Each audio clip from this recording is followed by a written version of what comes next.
Le matin du 17 août 1943, un pilote de reconnaissance de la Luftwaffe photographia un groupe de barges civiles amarrés dans la zone portuaire de Gravend, sur la Tamise. Son rapport ne mentionnait rien d'ayant une importance militaire, la présence d'un trafic commercial correspondant aux observations précédentes. Ces barges transportaient en réalité 847 tonnes de munitions, 23 chars Churchill et suffisamment de carburant pour approvisionner un régiment blindé pendant une semaine. 3 jours plus tard, une analyse du renseignement allemand contredit les observations similaires le long de la Medway. L'augmentation du trafic de barges était alors attribuée à une pénurie de charbon intérieur. Aucun signe de stockage militaire n'était relevé. En septembre 1943, les planificateurs britanniques avaient réussi à dissimuler aux yeux de tous, derrière l'apparence de simples transports commerciaux effectués par des barges ordinaires, des approvisionnements destinés à un régiment blindé entier. Les Allemands photographièrent ces navires à plusieurs reprises, les cataloguèrent, puis les ignorèrent. Le système logistique britannique le plus vulnérable, lent, apparent et difficile à camoufler, était devenu l'un des plus sûrs. Cela semblait impossible.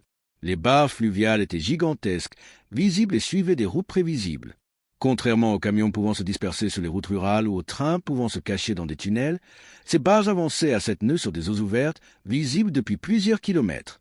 Les avions de reconnaissance allemands suivaient des routes régulières sur les voies navigables britanniques, et les interprètes de photographie de la Luftwaffe étaient entraînés à détecter toute anomalie, modification des régimes de trafic, nouvelles zones de navigation, densité de navires inhabituels. La doctrine militaire standard de renseignement mettait l'accent sur l'importance de perturber les lignes d'approvisionnement, et les barges représentaient une cible idéale, lentement mobile, difficile à disperser et transportant des cargaisons lourdes. Cependant, à la fin de 1943, environ 18% du matériel militaire destiné à l'opération Overlord circulait sur les voies navigables intérieures britanniques, et le renseignement allemand n'avait identifié comme important que moins de 3% de ces mouvements. Les critiques au sein de l'armée britannique s'opposaient à l'utilisation des barges, précisément parce qu'elles ne pouvaient pas se cacher des observations aériennes.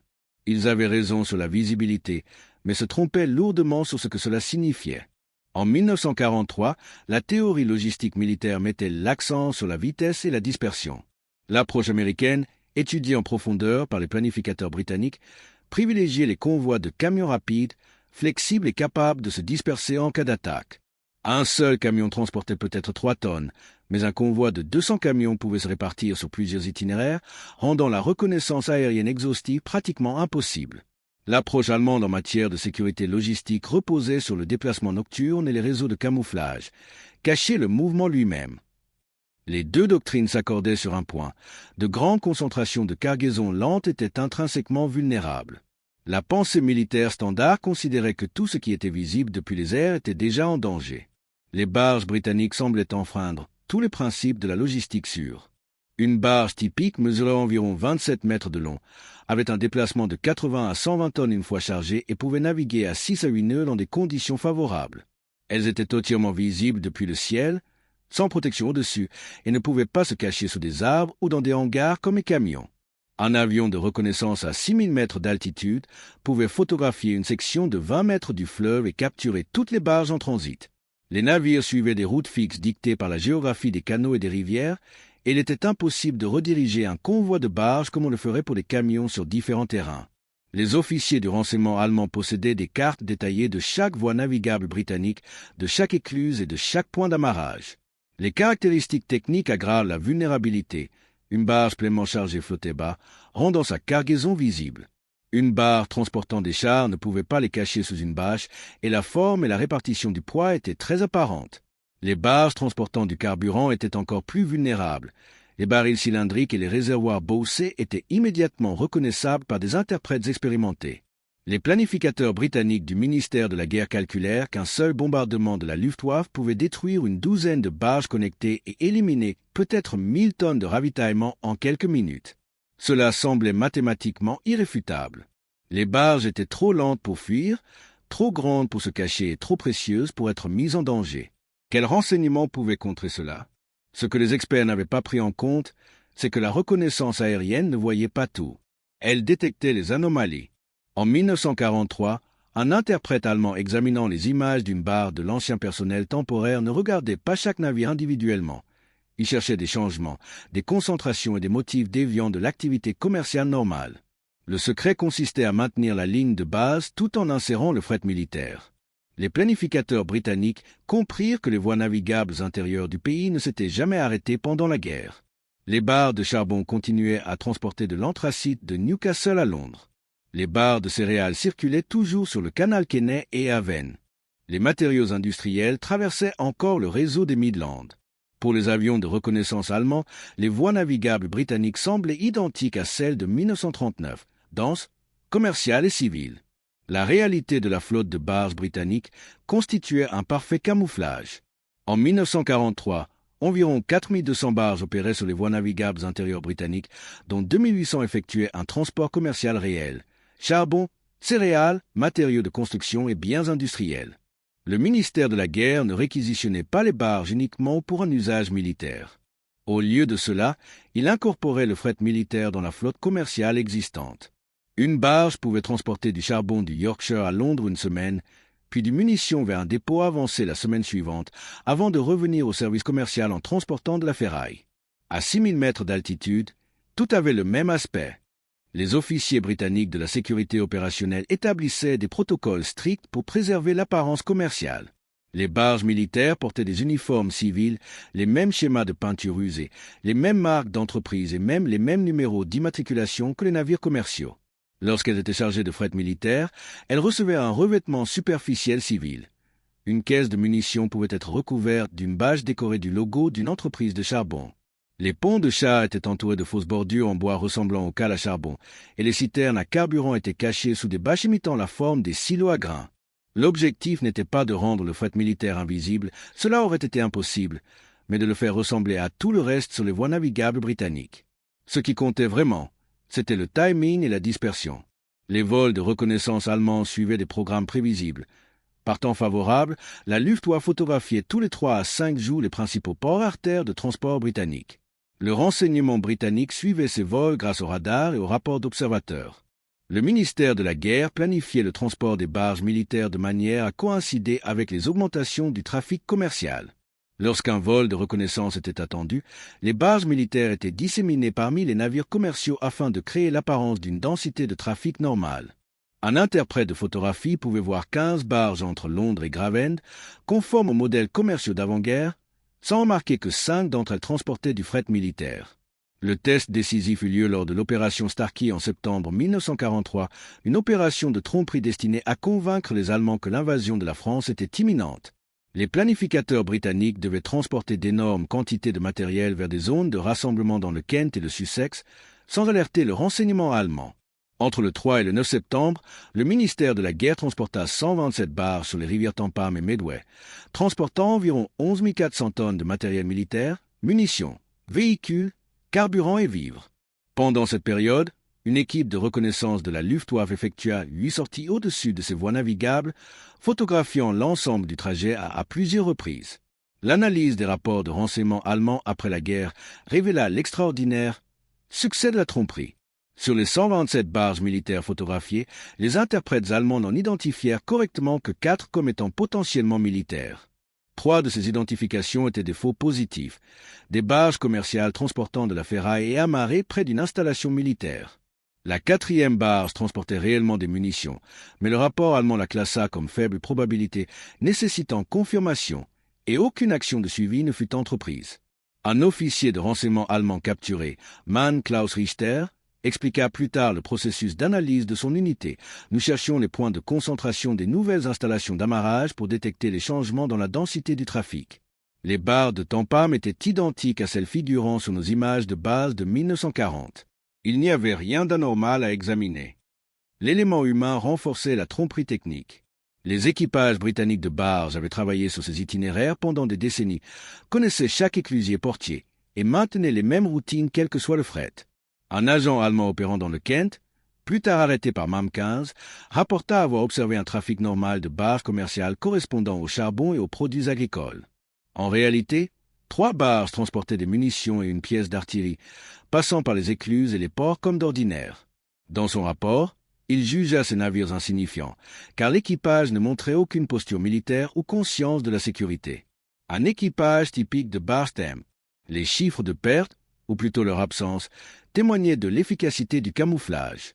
Entre janvier 1943 et juin 1944, les voies navigables intérieures britanniques transportèrent environ 284 000 tonnes de fret militaire classées comme critiques pour la préparation de l'invasion.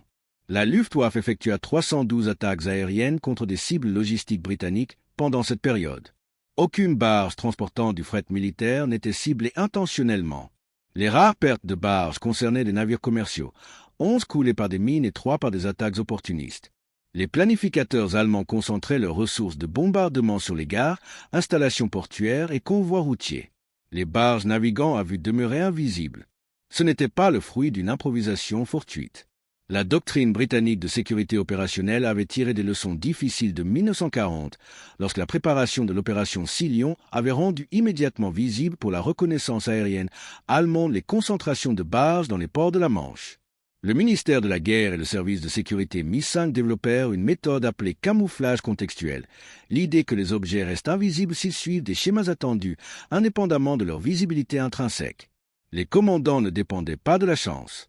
Ils connaissaient un aspect négligé par la théorie logistique militaire traditionnelle. Le champ de bataille n'est pas un environnement propre où l'exceptionnel se distingue automatiquement. En guerre totale, les infrastructures civiles et militaires se mélangent. En 1943, le paysage britannique était rempli d'activités militaires, aéroports, camps, dépôts logistiques, convois. Face à ce contexte, la priorité des reconnaissances allemandes devait être définie. Les interprètes développaient des modèles mentaux. Le matériel militaire est transporté par des véhicules militaires au sein d'infrastructures militaires, suivant des schémas militaires.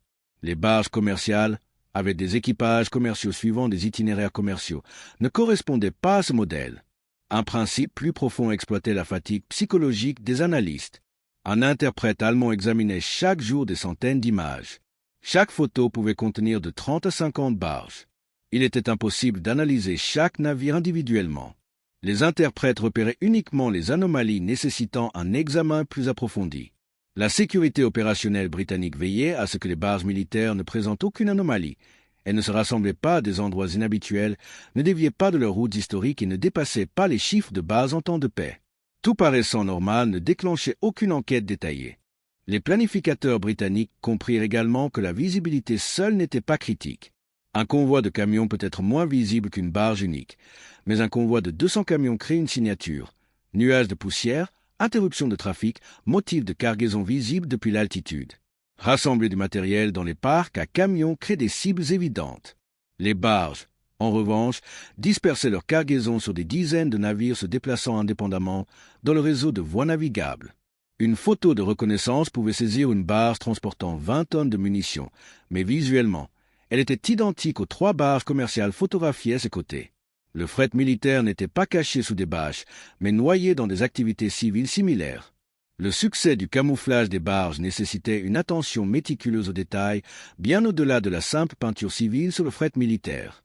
Les équipes de sécurité opérationnelle britanniques développèrent une méthode systématique que les analystes modernes reconnaîtraient comme la gestion de signatures. Contrôler toute caractéristique observable susceptible de révéler la mission militaire. Les procédures de chargement étaient conçues pour préserver l'apparence authentique civile. Les barges commerciales avaient une disposition spécifique de leur cargaison. Le charbon était empilé à l'arrière pour équilibrer le bateau, le grain réparti uniformément pour éviter le glissement, et les machines placées sur les parties les plus solides de la coque. Les barges militaires imitaient ces arrangements. Lors du transport de munitions, les caisses étaient empilées de manière à correspondre au profil visuel du charbon, les plus hautes à l'arrière, diminuant vers l'avant. Le camouflage faisait partie intégrante du processus de chargement et non une étape supplémentaire. Le personnel militaire chargé des barges recevait une formation sur les techniques commerciales de chargement, garantissant que la distribution du poids et l'organisation des ponts respectaient les standards civils. Le diable résidait dans les détails que les interprètes photographiques allemands avaient été formés à détecter.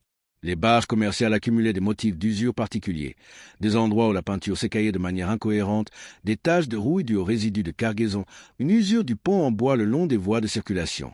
Les barges militaires intactes auraient immédiatement révélé qu'elles avaient été récemment saisies.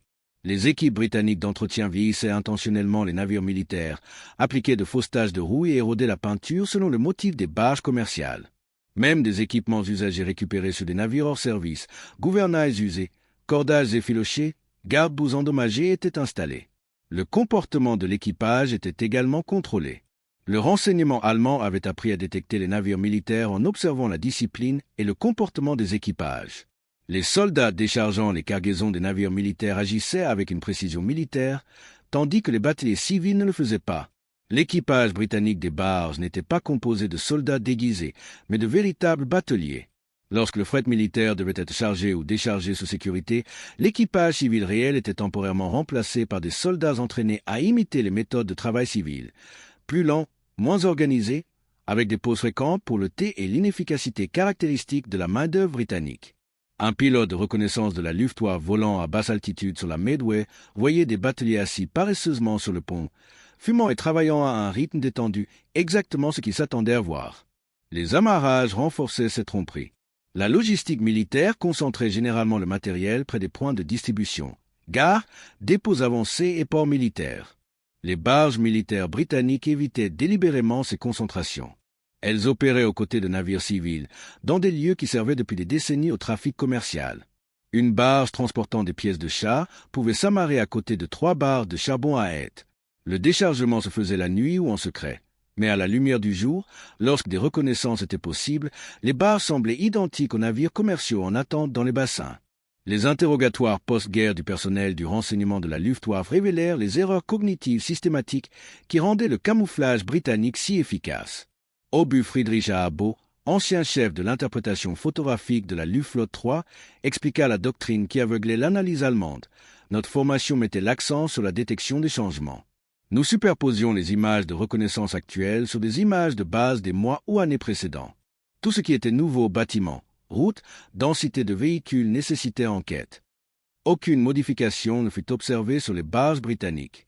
Les images de 1943 semblaient identiques à celles de 1939.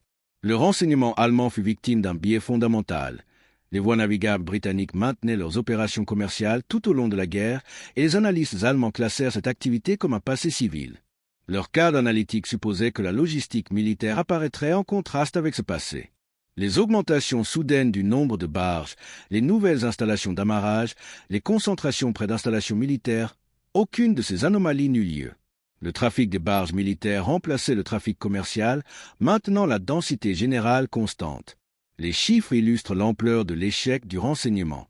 Entre janvier 1943 et mai 1944, les barges britanniques transportèrent environ 427 000 tonnes de matériel militaire par les voies navigables intérieures, représentant environ 18% de la logistique totale pour la préparation de l'opération Overlord.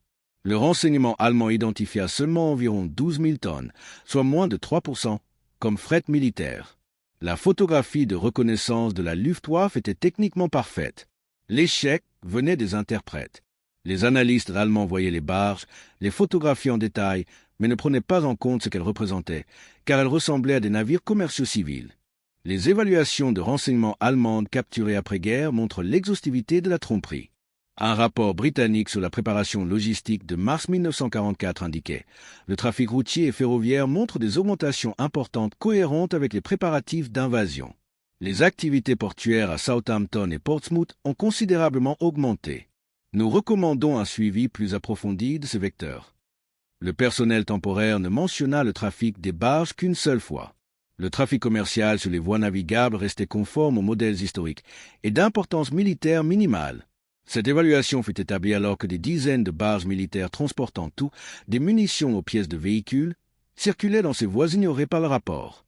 La dimension psychologique était tout aussi importante. Les officiers du renseignement allemand étaient dépassés par le volume des données de reconnaissance. L'environnement industriel britannique de 1943 était vaste, complexe et rempli de cibles militaires légitimes. Les analystes subissaient une pression constante pour identifier les menaces prioritaires nécessitant des ressources aériennes, des stations radars et le suivi des points logistiques. Dans ce contexte, les barres se comportant et se déplaçant comme le trafic civil tombaient en dessous du seuil d'investigation. Elles étaient enregistrées, cataloguées et archivées comme bruit de fond. Les conséquences stratégiques du camouflage des barges allaient bien au-delà du simple transport de cargaison. En créant un canal logistique sûr et indétectable, les planificateurs britanniques ont acquis une flexibilité opérationnelle impossible avec le transport traditionnel. Lorsque les lignes ferroviaires étaient bombardées ou que les convois routiers subissaient des perturbations, les barges offraient des itinéraires alternatifs robustes. Plus important encore, La flotte invisible de barges permet aux opérations de tromperie britanniques de créer d'énormes concentrations logistiques tout en maintenant l'apparence d'activité normale dans le sud de l'Angleterre. L'opération Fortitude, une gigantesque campagne de tromperie destinée à induire en erreur les Allemands sur le moment et le lieu de l'invasion, reposait en partie sur le fait que les reconnaissances allemandes ne voyaient pas ce qui était réellement présent.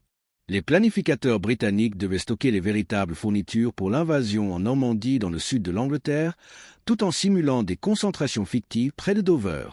Les barges rendaient cela possible. Les fournitures réelles étaient transportées vers les zones de rassemblement près de Portsmouth et Southampton, invisibles pour les unités de reconnaissance allemandes. Pendant ce temps, des installations factices près de Dover créaient la signature que les analystes allemands s'attendaient à voir pour les préparatifs militaires. Entre mars et mai 1944, les bases britanniques transportaient environ 73 000 tonnes de munitions et 31 000 tonnes de pétrole vers les zones de rassemblement avancées à 20 000 des ports d'embarquement. Le renseignement allemand ne considéra aucun de ces mouvements comme d'importance militaire. La Luftwaffe photographia ses voies 127 fois durant cette période. L'analyse des documents allemands de planification d'occupation après la guerre montra que les commandants allemands croyaient que les concentrations logistiques britanniques se trouvaient principalement en East Anglia et dans le Kent, exactement là où les opérations de tromperie devaient être visibles et loin des concentrations réelles dans le Hampshire et le Dorset. Les gains d'efficacité étaient significatifs. Une seule barge pouvait transporter une cargaison équivalente à celle de 20 camions, tout en consommant beaucoup moins de carburant. Dans une guerre où le pétrole était strictement rationné, cela revêtait une importance critique. Les barges avançaient 7 heures par jour, se déplaçant en groupe, mais sans être affectées par les embouteillages ou les besoins de repos des conducteurs. Le réseau de voies navigables de Tempe avait une capacité de transport d'environ 8 000 tonnes par jour avec une infrastructure minimale équivalent à 400 trajets de camions. Cette capacité était clairement visible, régulièrement photographiée et n'avait jamais été attaquée. Le coût humain inexistant révélait la véritable valeur de la tromperie. Si le renseignement allemand avait correctement identifié le trafic des barges britanniques comme logistique militaire, la Luftwaffe aurait disposé de ressources de bombardement suffisantes pour anéantir ce réseau. Une campagne de bombardement intensive contre les voies navigables britanniques, leurs écluses, les installations d'amarrage et les barges elles-mêmes auraient pu tuer des centaines de membres d'équipage civil et détruire des milliers de tonnes de matériel, perturbant considérablement les préparatifs de l'opération Overlord. À la place, les barges avançaient sans être dérangées, leurs équipages dormaient en toute sécurité dans les cabines et les cargaisons arrivaient intactes à destination. Le meilleur camouflage militaire ne se contente pas de cacher les cibles, il empêche aussi les attaques de se produire dès le départ. Ce qui rendit le camouflage des barres britanniques efficace n'était pas une astuce technique unique, mais une compréhension avancée du fonctionnement de l'analyse du renseignement sous conditions de surcharge informationnelle. La doctrine militaire moderne appelle cela la gestion des signatures, contrôlant non seulement la visibilité mais aussi l'interprétation. Ce principe va bien au-delà du camouflage physique et englobe toutes les caractéristiques observables, les modèles de mouvement, les signatures de communication et les empreintes logistiques. Cette leçon fut prophétique pour les conflits de renseignement de l'après-guerre. Pendant la guerre froide, les théoriciens militaires soviétiques étudièrent en détail les opérations britanniques de barges et intégrèrent le principe de se cacher dans le bruit dans leur doctrine de sécurité opérationnelle. Le concept d'activité militaire devient invisible non pas en se cachant, mais en se mêlant à des activités civiles similaires. La technologie moderne de furtivité continue ce principe, rendant les avions indiscernables dans le bruit radar de fond plutôt qu'invisibles. Les opérations britanniques de barges démontraient que la complexité n'était pas nécessaire pour un camouflage efficace. Les barges étaient primitives, coques en bois, moteur diesel, sans équipement sophistiqué. Le camouflage ne nécessitait pas de matériaux complexes, seulement de la peinture, des bâches et un soin pour l'apparence commerciale. Ce qui faisait fonctionner le système était la discipline opérationnelle, le maintien des routines civiles, le contrôle du comportement de l'équipage et le timing des mouvements pour coïncider avec les programmes de reconnaissance. La complexité consistait à comprendre le processus de renseignement ennemi et à exploiter ses limites. Les critiques avaient soutenu que les barges ne pouvaient pas se cacher des observations aériennes. Sur le plan physique, ils avaient raison, les barges étaient visibles. Mais ils avaient mal compris ce que la visibilité signifiait dans le contexte du renseignement. Un objet peut être physiquement visible mais analytiquement invisible s'il s'insère dans un schéma attendu. Les interprètes photographiques allemands virent les barres britanniques sur chaque image de reconnaissance, mais elles ressemblaient exactement aux barres utilisées depuis des siècles par les bateliers de Tempe et ne furent donc pas identifiées comme des cibles militaires. La dernière ironie apparut dans les évaluations de renseignements alliés après la guerre, lorsque les officiers examinèrent les photographies aériennes des voies navigables britanniques et eurent même du mal à distinguer quelles barges transportaient du matériel militaire. Sans connaître préalablement le contenu des cargaisons, les barges militaires étaient indiscernables des navires civils. Le camouflage était si efficace qu'il trompa même ceux qui l'avaient conçu. Un officier du renseignement britannique qui examina les photos de la Medway de mars 1944 déclara « Je savais que les bases militaires étaient là. Nous avions planifié leurs mouvements, mais en regardant les photos, je ne pouvais pas savoir lesquelles étaient les nôtres. Elles ressemblaient à tout ce qui se trouvait sur la rivière. C'est alors que j'ai compris pourquoi les Allemands ne les avaient jamais remarquées. » La Grande-Bretagne transforma ainsi ses barges en plateformes de camouflage non pas par innovation technologique, mais par perspicacité psychologique. Elle comprit que le renseignement moderne est submergé par les données, que les analystes filtrent les anomalies et que ce qui est attendu devient invisible. En conservant l'apparence de la normalité civile, les barges militaires circulaient ouvertement sur les voies navigables britanniques, photographiées à plusieurs reprises, jamais identifiées, jamais attaquées. Les unités de reconnaissance allemandes voyaient tout, mais ne comprenaient rien. Les barges étaient trop ordinaires pour être militaires, et c'est ce qui les rendait parfaites.